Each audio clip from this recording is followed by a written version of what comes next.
I presume that you're well aware that the United Nations is a factory producing condemnations against Israel. I don't want to go into all the statistics about it, but that's the reality. They're definitely united in their hatred towards Eretz Israel, Am Yisrael. And the Israeli representative always has to defend.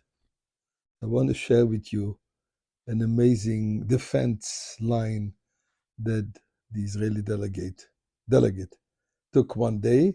But before we share this with you, let's first thank Hashem, because He's protecting us from all those nations of the United Nations.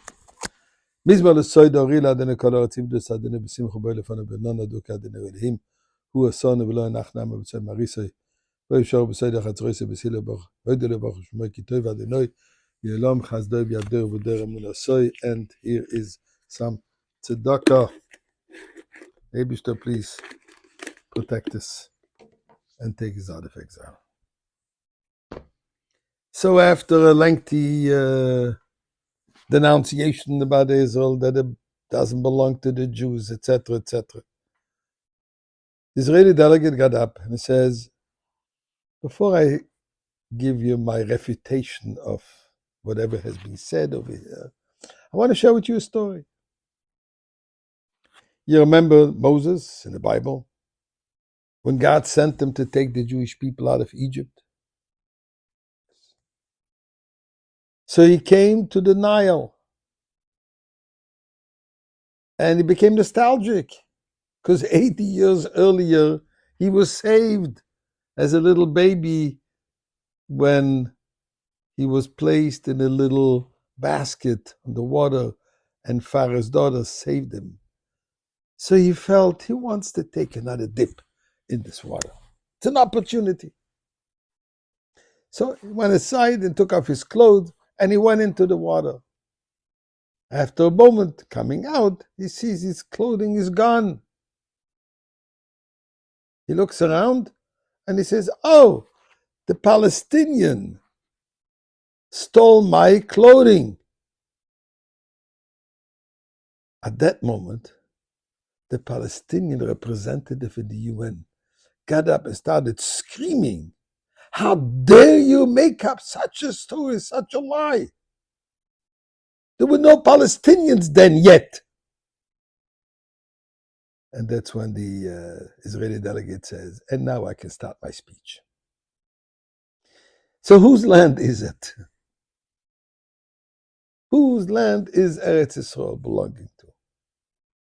So look what it says in the Parsha of this week, in the Torah reading of this week, Lech Lecha. When God tells Avraham Avinu to leave his parental home and go wherever he's going to be shown to go, we're told to go. So here it says the following. At one moment, Bayomahu, on that day, Koras Hashem es Avram bris lemer. God made a covenant with Avram to the following. Lezaracho nosati es haaretz hazois. To your children I have given this land. And he goes on to say, what are the borders of this land? Min har Mitzrayim ad hanohar hagodol nahar Pros. From the Egyptian river to the Euphrates.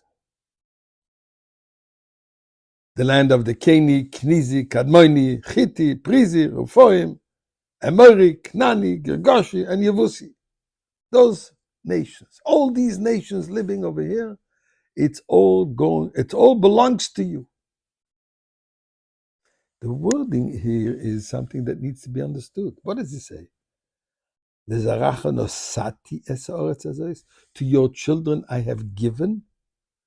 Avraham Avinu had no children yet. We're talking about the children of Avraham, we're talking about Yitzchak. He wasn't born yet. So how did he give it to him and to future children? Shouldn't the Pasuk have said, to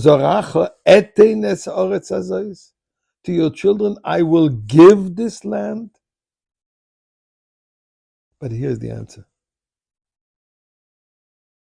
God created the world by uttering words. Vayomer Hashem, and God said, Yehi oyer, let there be light, and there was light.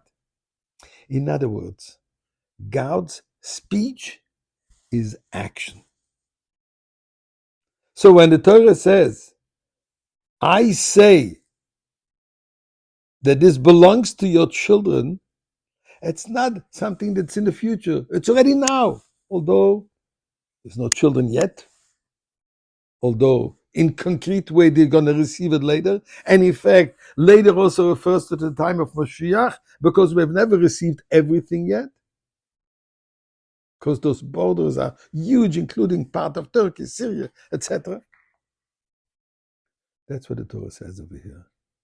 It is yours because I have established, I have said it's yours. And God's saying is a fact, is an action. So, dear Palestinians and dear whole United Nations, it's ours. Thank you.